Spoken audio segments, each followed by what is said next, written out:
Assalamualaikum teman-teman, jumpa lagi di Dapur Santi. Nah, kali ini aku akan bikin nastar lumer dan juga nastar wafer coklat. Ini cocok banget buat ngisi toples saat lebaran nanti. Kue kering nastar ini menjadi primadona setelah kastengel saat lebaran. Nah, biasanya di keluargaku saat kumpul bersama keluarga, kue kering nastar ini yang paling banyak dicari. Untuk cara membuatnya dan bahan-bahannya cukup mudah. Nah, kita simak yuk videonya sampai habis ya. Untuk bahan-bahannya di sini ada telur omega, kemudian ada gula halus, butter, margarin, susu bubuk, tepung terigu, dan juga selai nanas.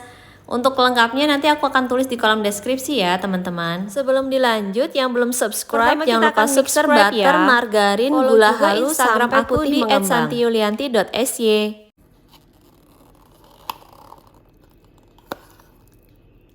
Untuk mixer butter, margarin, dan gula halus cukup 1 menit saja ya teman-teman. Pokoknya sampai kira-kira mengembang putih, jangan terlalu lama karena nanti saat nastarnya dipanggang dia akan melebar bentuknya.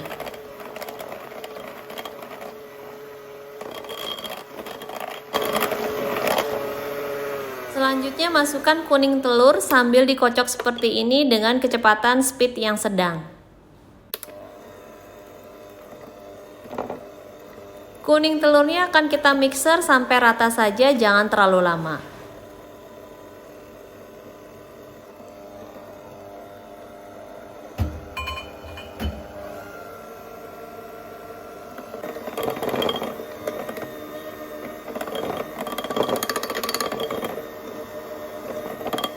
Supaya nastarnya wangi, ini aku tambahkan vanilla essence, tapi ini optional ya teman-teman. Kemudian kita akan lanjut mixer sampai rata.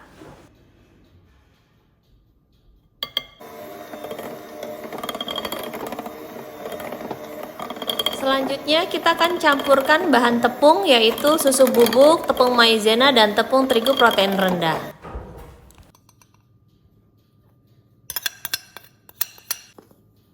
Kita akan masukkan bahan tepung ke dalam bahan adonan mentega sambil diayak.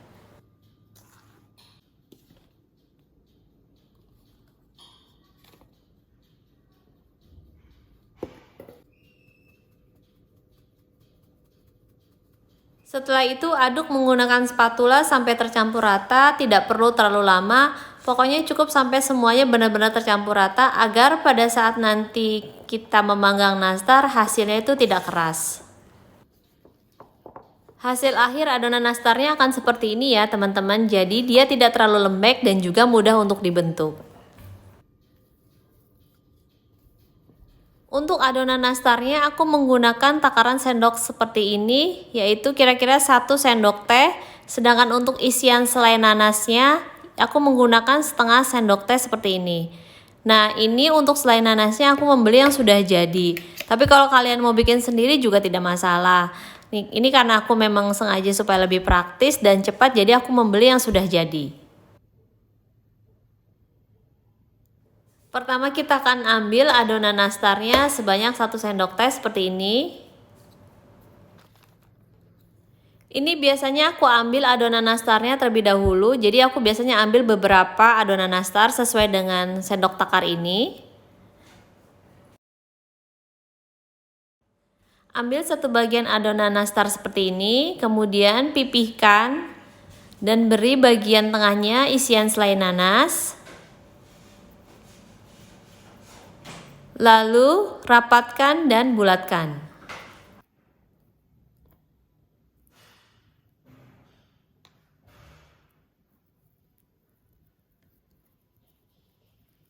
Setelah dibulatkan, kita akan pipihkan sedikit dan bentuk menyerupai persegi atau kotak.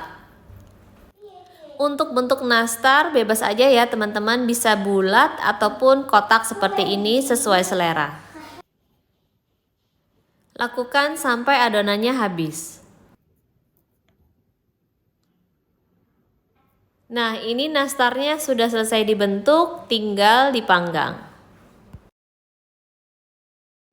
Kita akan panggang nastarnya dengan suhu 140 derajat Celcius, api atas bawah, kira-kira sampai 3/4 matang. Untuk waktunya sekitar 15-20 menit, tapi nanti disesuaikan dengan oven masing-masing ya teman-teman, karena bisa berbeda-beda untuk waktunya.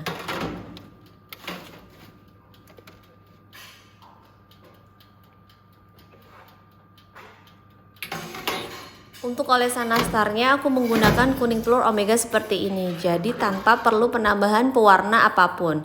Karena di sini memang kuning telur omega jauh lebih bagus ya teman-teman warnanya. Dia kuning telurnya lebih berwarna orange dibandingkan dengan telur yang biasanya. Kita akan cek nastarnya apakah sudah kering atau belum. Kita akan buka ovennya seperti ini, lalu kita bisa sentuh sedikit apakah dia permukaannya sudah keras atau belum. Saat manggang kue kering seperti ini, untuk mengecek kematangan, kita nggak perlu khawatir ya teman-teman untuk sering-sering membuka dan menutup pintu oven.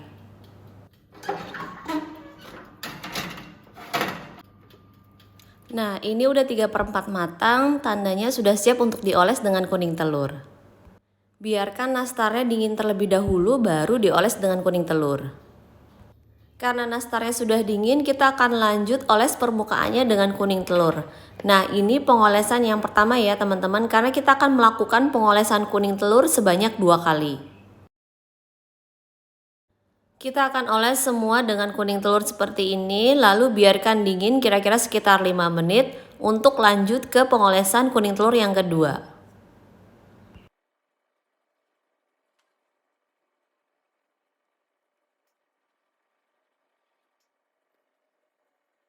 Jika sudah didiamkan selama kurang lebih 5 menit dan pada saat kita sentuh olesan yang pertama sudah kering atau tidak lengket lagi, kita boleh lanjut ke pengolesan yang kedua.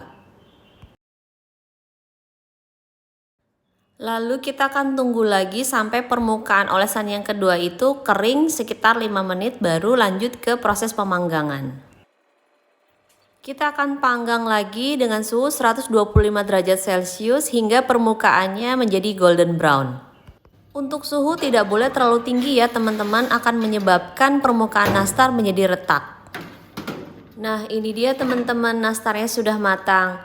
Warnanya juga sudah cantik, permukaannya juga sudah golden brown seperti ini.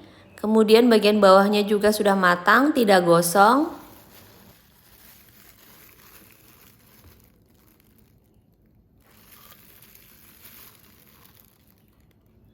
Sebelum dimasukkan ke dalam toples, kita akan biarkan nastarnya sampai benar-benar dingin agar pada saat penyimpanan nastarnya menjadi lebih awet. Kita akan masukkan ke dalam toples, lalu kita akan tutup rapat dan kita bisa simpan.